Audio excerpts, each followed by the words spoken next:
Welcome back to another episode of Broke Up, Not Broken. I'm your host, Jamie Lima, and founder of Allegiant Divorce Solutions, where we help people prepare for, navigate, and recover financially from divorce. This podcast is your one-stop shop for mastering your life and your finances throughout the entire process. In today's episode, we're going to be speaking with Andra Davidson, a strength-based, collaboratively trained professional divorce coach and mediator, fiercely committed to helping men and women who are tangled in the web of divorce to rediscover their confidence, reduce conflict, and move unapologetically towards a fulfilling future. Today, we're going to be discussing strategies for navigating the challenging waters of divorce with resilience and financial wisdom. So grab a cup of coffee or your beverage of choice, buckle up, and let's once again get you financially and personally empowered. Andra, it's so great to have you here with us today. Great to be here. Thanks for having me, Jamie. I appreciate you joining us here today. I think we've got a lot to talk about. I mean, we've only got a brief call here today, but there's a lot. I mean, especially with the work you do as a divorce coach and helping people navigate, not only the emotional, but also the financial nuances of divorce. Yeah, there is so much. And as I know, you've been through this personally. I've been through it personally. We really have a sense of how overwhelming the whole process can be, and that looking at it in its entirety so that you can break it down into manageable pieces, knowing that overwhelm is understandable and nothing to be ashamed of. It just is what it is. That's part of the process. So knowing that and addressing it by breaking it down into little manageable pieces can be a big help. 100%. And I really wish I would have hired someone like you to get me through my own divorce. I wish I would have too. Yeah. I didn't know about me either. So craziness, right? I mean, like if you listen to any of, the previous episodes, I bring this up a lot, where it's like I really wish that I had someone like you in my corner. And I did have a therapist, to help me kind of on the psychological aspect of things. But, that was like a 1 hour, or 45-minute conversation one time a week or whatever it was. But really having somebody like you to shepherd me through the process would have been ideal. But for those that don't know what a divorce coach does specifically, can you kind of walk us through that? Yeah. In fact, I was going to say that's a great jumping off point, actually, because there tends to be some confusion around the difference between coaching and therapy. And I think it's really important for people to understand the difference. And I'm happy to give a little, 101 on what divorce coaching is. But divorce coaching is a very flexible, goal-oriented process that differs for each person, because everybody's divorce is unique. As you know, every situation is a little bit different. People come to it with different history, background, primary issues. Some pain points, that you experience might be entirely different than what I went through or what somebody else is going through. So the idea with coaching is to do what I sort of talked about in the beginning there, reduce that overwhelm into manageable pieces and make a plan. And like you said, help shepherd each person through it. So that can look like helping them to build their team, helping them to navigate communication, co-parenting, get organized, ask the right questions, figure out how to best utilize their professional team. That can be a really big one when you're sending your attorney, for example, 5 different emails a week about, all kinds of different things, that your bills can start to escalate really quickly. So some help, I always say it's a little bit counterintuitive to add another team to bring your costs down, add another team member to bring your costs down, but it actually does do that, because when you get really organized and you start utilizing people for their area of expertise, it's most definitely to your benefit.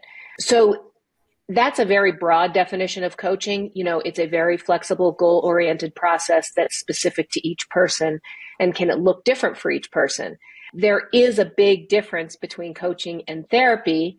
As you mentioned, a therapist, you're often meeting with someone maybe once a week. A lot of times therapists, as they should be, are looking backwards, right, at your history, your patterns, your behavior choices, your relationship choices, to help you get an understanding of what brought you to this point, and then to evaluate what choices you might want to make the same or different going forward. And that's really important. They might also be doing a diagnosis. They might also be recommending medication in some cases. None of those things are happening in coaching. Mm-hmm. So it can complement your therapist really beautifully, but it's not the same thing, because your divorce coach is often with you right in the minute, in the thick of things on a day-to-day basis. My private coaching clients have almost full access to me, meaning they text me, they call me, they email me, they let me know if something comes up, and we respond in the moment. So that's very different than the relationship that people have with their therapist, where, you wait for that next week out to have another conversation with them. We're really in the thick of it each day. Yeah.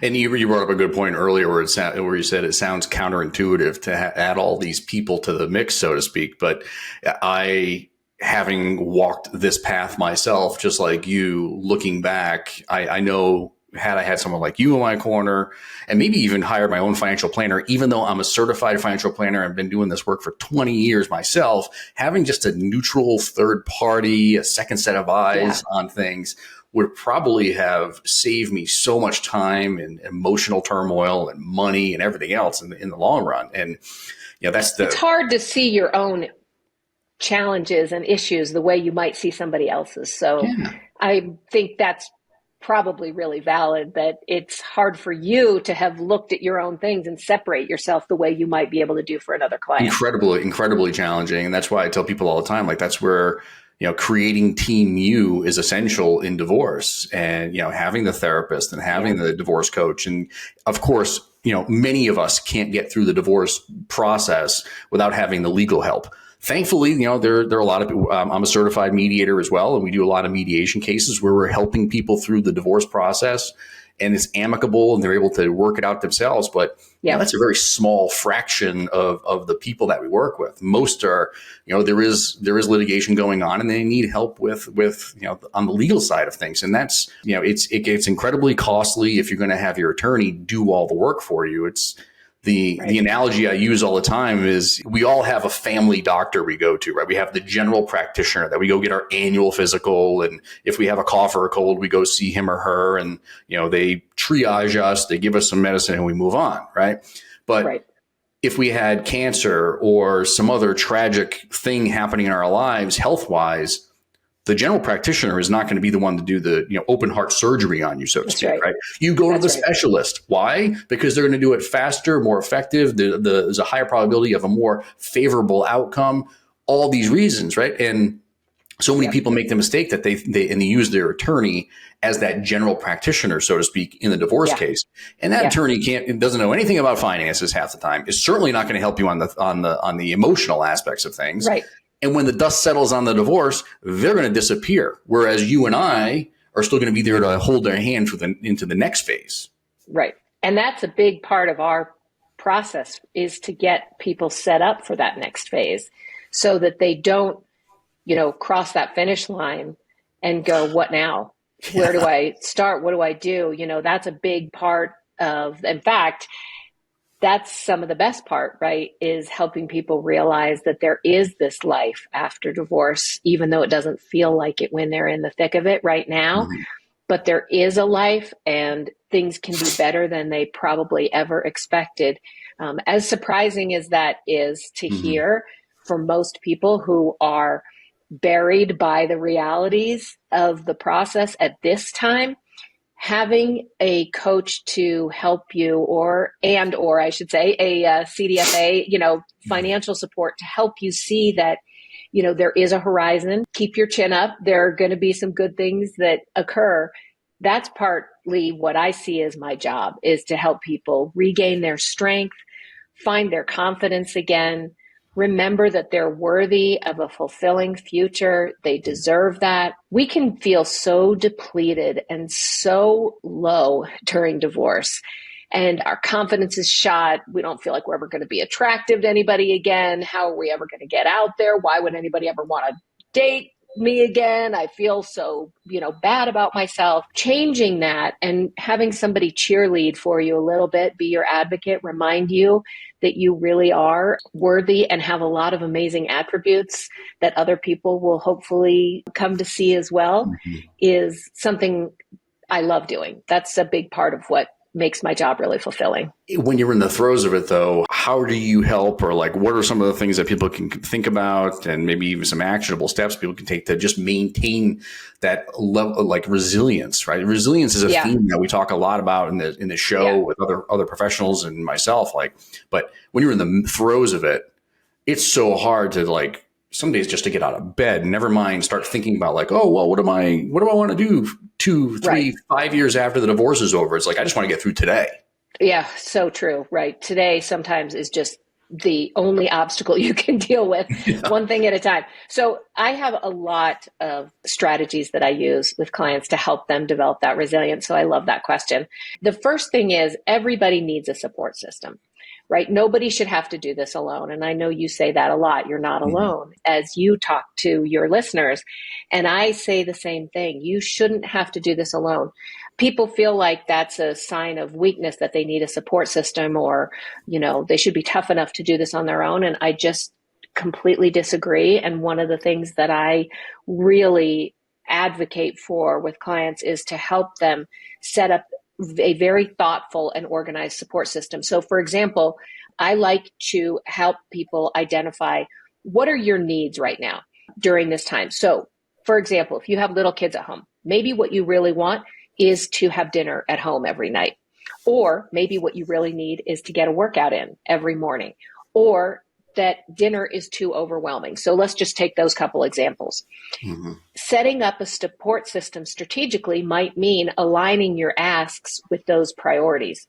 So if you know that what you need is to be home for dinner every night, that's your recharge time with your family, your kids, maybe you set yourself up, your work schedule, so that you get your other things done in time to be home for dinner, that you're very thoughtful about your schedule so that can happen.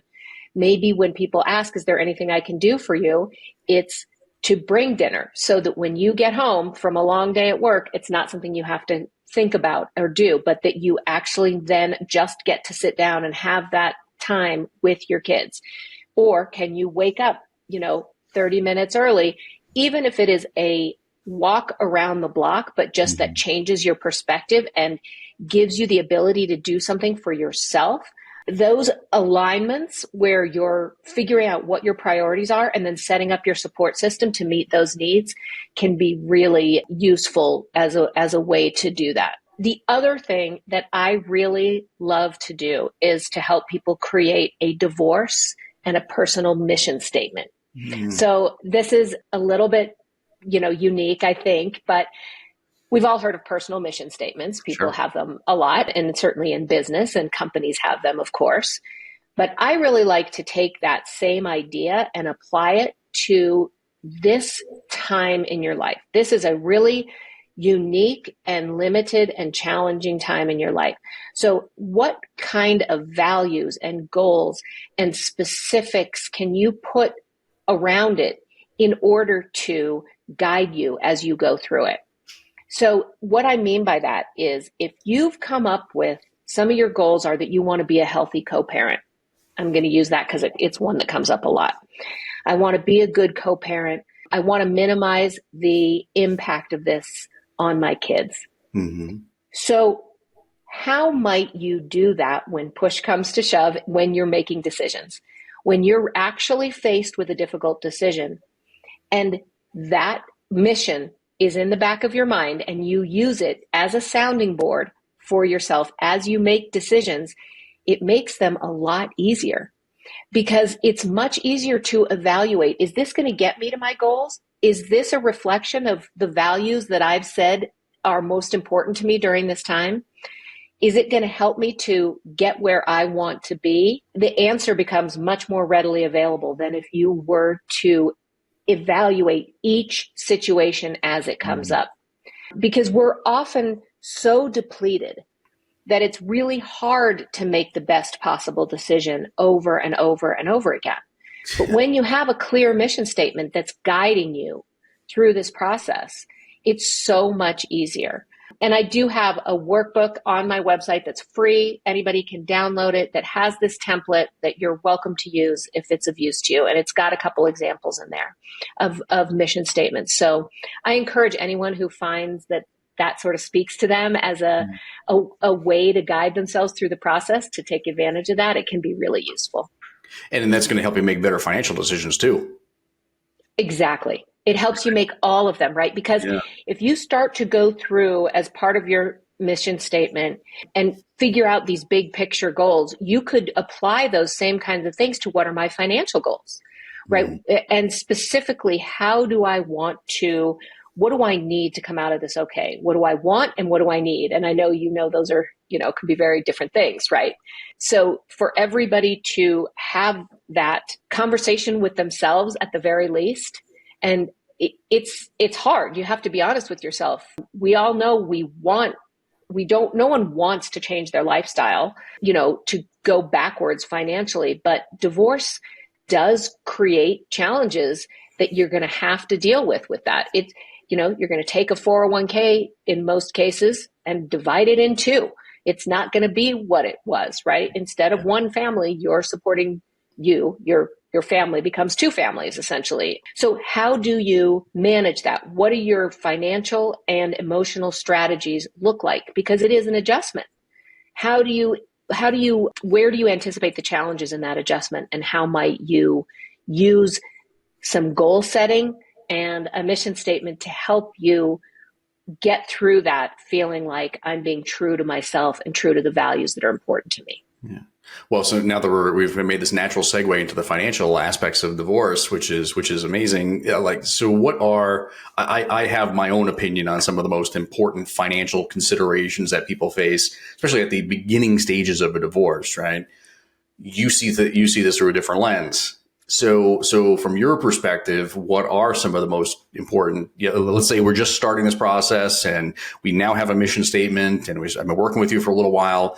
Now I've got to start thinking through some of the financial decisions that I'm going to have to make. From your perspective, what are the most important ones? Well, the most important thing that I tell clients is to get educated, to really understand their financial picture. So sometimes, I think this is true for me. I'm sure it's true for you as well, that you're working with one spouse or the other. And oftentimes one person was the one who was in charge of paying bills or, setting up the home finances, managing that on a day-to-day basis. And if you're that person, I look at your job as two things: to help educate your spouse because they need that information to make good decisions. And it's all going to come out anyway. Don't hide any of those things. It's silly. It's short term. It's not going to help you. To the extent that you can help educate your partner about what is there, what everything looks like, it's going to save you time and money, because then somebody else doesn't have to go dig it up. And then they start to get educated and they don't have to pay the experts to do all that for them. So I would say the first thing, and if you're the person who doesn't have access to that information, the first thing I like to tell clients about that is to get as much information as you can about your situation, where your account's located, what accounts do you have, what passwords and logins are out there, what are the insurance, brokerage, retirement, all those kinds of things, right? Just to get as much of a handle on the broader situation as you possibly can. And if you don't know, make a list of what you don't know. Say, I think we have these, but I don't know. And then I always recommend they find somebody like you, because to the extent that you don't know what you don't know, in this case, it can be extremely, dangerous to you not to have all that information. You need a really whole picture of your finances and your life in order to make good decisions. So gather as much information as possible, and then get the support to figure out what else you need to know to get that picture.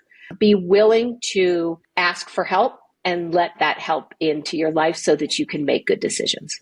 Love it. Love it. There's music to my ears, because in listeners, even if you're not going through a divorce, or if you're on the tail end of a divorce and you're thinking through like what my future life is going to look like and maybe future relationships and so on, like you need to bring your spouse into the mix as it relates to your finances. I've been doing this work I've been a certified financial planner for many, many years, financial planner for almost 20 years. And I've worked with thousands of people in my old life. Before I ran my own companies, I worked for a big name firm where I had 450 households I was responsible for. If every household has two people in it, I had about 1,000 clients just in that one company that I worked for years ago. And there were, Andrea, all the time, I would go walk, there'd be an appointment with this family. I'd go to the front lobby, and sure enough, there's one person there representing the family. And I'm like, well, where's the missus, or where's your spouse? Like whatever, like, oh, well, they couldn't make it, or they have this thing. Like, you're doing your family a disservice if you are not participating in the financial decisions and understanding what you have and all the other stuff, because one of these days, whether by divorce or by death, there's a high probability that your spouse is not going to be with us and you're going to be left to pick up the pieces. And if you don't have a clue where your stuff is and where all the bodies are buried, so to speak, it is going to be a problem. So I cannot. I've been there too. Thank you enough for bringing that up. Yeah. And I could not agree more. I have been there too, not only from divorce, but we lost, my ex-husband's mother died, and her will, and it just wasn't as organized as it should have been. And we didn't necessarily know where everything was. And to say that it was a mess that cost a fortune is an understatement. And she was sick, and there were good reasons that it didn't get as organized as it could have. And I'm not trying to point fingers. I'm just saying that all of us have a responsibility to our kids and our family to get our information as organized and put together as possible to make it easier on the loved ones around us later. It's a huge thing I see come up over and over and over again. And for people who are thinking about divorce, if you're thinking about it, but you haven't gone there yet or filed or, contacted any professionals, start that spreadsheet of what are the accounts that I have? What are the logins and the passwords? What kind of balances do I think I have in these? What credit cards are out there? Start making that list. I always recommend that as a really important first step when people say, I'm not, ready to move forward yet. What should I be doing to get prepared? Digging into your finances, I think, is step one. Yeah. Really understanding the landscape so that you can make good decisions for yourself is so important. And if you don't have the information, like you said earlier, it's okay. It's better to know what you don't have and write that down and ask questions about it later. Right. People come to us, and like we have, I don't know, 40 or 50 cases or something going on right now. And there's so many of them that are just in a stalemate because people are like, well, I don't really have the information, so I have to get this. Like, it's like, okay, just no problem. Just send us what you do have, and let us put we're building a puzzle, right? And anybody out there that's built a puzzle, whether it's, one of those little kid ones where there's 10 pieces, or whether there's like one that my wife would build where, there's like 1,000 pieces, which would take like 4 days to put together. You're still usually starting by putting the pieces together on the outside, right? That's what we do. So send us the account statements, send us the tax bill, the tax return from last year. Let's just start putting that framework in place, and we can figure out what's missing later. And I think it's an amazing point, because so many people are like, well, I've got to get, we send them a list of, 10 or 15 things that they need to start gathering.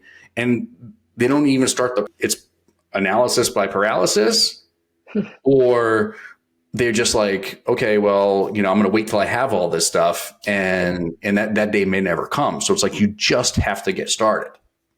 It's so, I think part of the challenge of divorce is that there's societal shame and overwhelm associated with it. And I think this can be in that category, honestly. People sometimes feel ashamed that they don't have access to that information, or, embarrassed that they don't know where to look, or that they haven't been more of a participant in this important aspect of their family's lives up to this date.